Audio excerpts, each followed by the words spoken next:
Over the last 4 weeks, I've been sharing ideas to help you take control of your careers, but I keep thinking back to my own experiences where I struggled to do just that. Here's one of them. I'd just been promoted to associate and moved on to this large apartment project. As I joined, the team had received a bit of a kicking at this pre-app. The planning officer had concerns over the facade, the massing, and how it responded to the surrounding context. The director and project lead were scrambling to redesign it before the next client meeting. I saw this as my moment, a chance to prove that I could operate at this level.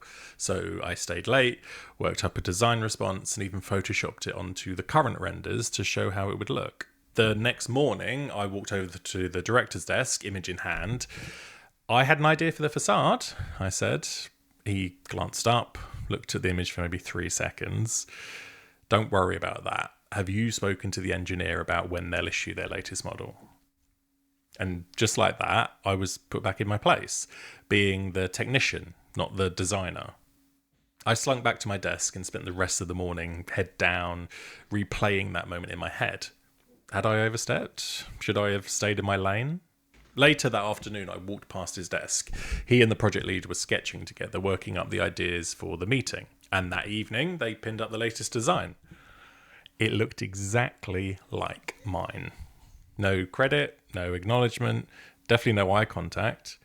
The idea was clearly good, proven by the fact that they'd used it, but I hadn't been strong enough, convincing enough, or strategic enough to make them see me as the person behind it. I tried to push out of my role, the one that they saw me in, and I'd hit resistance. And because I didn't know how to navigate it, I just went back to being frustrated.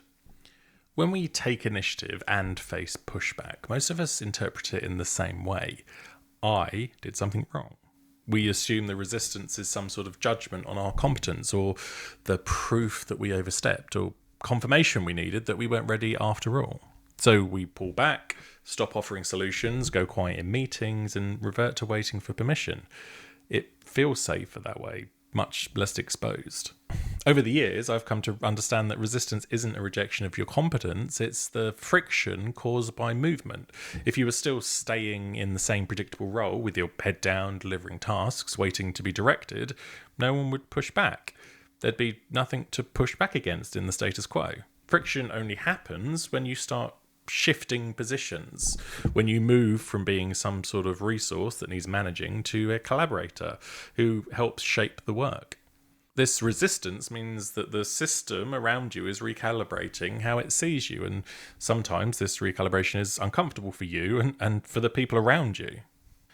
Think back to your university crits. The students that thrived during crits were the ones who could clearly communicate their ideas, but also hold their ground whilst staying open. They could talk about the design decisions with a clear narrative and conviction, but when a tutor raised a concern, they didn't crumble or worse get defensive. They listened, questioned, adjusted and grew, and they understand that criticism was part of the design process, not some personal attack. You must remember the ones that struggled. They either failed to talk coherently about their work, or went silent when they were challenged, or worse, they threw their toys out the pram at the first sign of criticism. Both responses killed the conversation. You need to realise that practice works in the same way. That resistance that you face when you start taking ownership is just the professional version of the crit. The same skills apply. Clarity in your communication, confidence in your approach, humility in your listening, and the emotional resilience to stay in the game when it gets uncomfortable. In my heart, I'm pretty sensitive, but resilience is a skill that I've learnt with experience. Let me spare you the time. The biggest and most revolutionary realization is that most of this resistance isn't even about you. Think about the public consultation. We've probably all dealt with that as architects. You propose a thoughtful, well-considered design, communicate it well, and act professionally, yet all of a sudden an old lady's up in your face, yelling at you because you're ruining her dog walk with the view of your bloody ugly building. Her dog Norman is even less impressed. This pushback is not because your design is bad, but because change requires effort that they don't want to spend. They want things to stay as they are. We call them NIMBYs, not in my backyard. Your boss can act the same way, and so can your clients. They might want to be collaborative and even supportive in theory, but in practice, they're wrapped up in all of their own pressures. They're managing their own risks, deadlines, and stakeholders, and they want to keep the status quo because it's predictable and predictability feels safer when you're already stretched thin. So when you start to offer a solution that they weren't expecting, most of the time it's not that they don't trust you, it's that you're introducing a variable that they now have to process. Your job, just like in public consultations, is to navigate that resistance strategically, not bulldoze through it, or the old lady, and not retreat from it. You need to bring them along by translating your initiative into the language that they might understand. Now, if you are willing to take control of your career, you will face resistance, but not all resistance looks the same, and learning to distinguish between these types is crucial. You might experience direct pushback, so that's not your job, we've always done it this way, or being talked over or dismissed. Sometimes it will be passive resistance, so your suggestions get quietly shelved, or you're excluded from follow-up conversations that you initiated, and your credit goes elsewhere. And you will definitely get that internal resistance from yourself. Your voice saying, maybe I overstepped, wanting to apologize for taking initiative, and a big slice of imposter syndrome. You also need to remember that not all resistance means that you're doing the right thing. Sometimes the pushback is legitimate feedback. You did misread the room, your timing was off, the idea needed more development, or ultimately the relationship wasn't there yet. Your skill isn't about avoiding the resistance, it's about learning how to distinguish between resistance that means you're threatening the status quo, so you keep going, resistance that means you haven't built enough trust yet, so you keep building those patterns, or the resistance that means that the specific approach isn't working, so you adjust and don't retreat.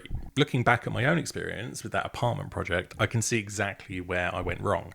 I walked up with a solution but no narrative. I showed the what but not the why, and I didn't connect my idea to the director's priorities, the planning officer's feedback, the client's concerns, or the project timeline. As a typical architect, I expected the work to speak for itself, but it didn't. From my own career, I can share these nuggets of advice. Don't apologize for taking initiative. If someone pushes back, respond with clarity. Don't retreat. Instead of, sorry, I didn't mean to overstep, try, I saw a gap and wanted to help move things forward. What's the best way to handle this? Speak their language, not yours. Don't just present your solution. You need to frame it in terms of their priorities. Instead of, I had an idea for the facade, try, I've worked up a response to the planning officer's concerns about the context. Can I walk you through it? Lead with the benefit to them. Stay in the conversation. Ask questions that keep you engaged. What would improve this? What concerns do you have about this approach? This positions you as a collaborator, not some junior asking to be let back in. Keep building the pattern. One instance of resistance doesn't erase weeks of consistent behaviour. Don't let one no make you invisible again. The professional who move forward aren't the ones that never face pushback. They're the ones that keep showing up despite it. Evaluate the environment. If every attempt at growth and ownership is met with hostility, it's not resistance to growth, it's a toxic work culture. It will take a bit of time for you to sense that, but there will come to a point where you need to move on, because no matter how hard you try, some battles you just can't win.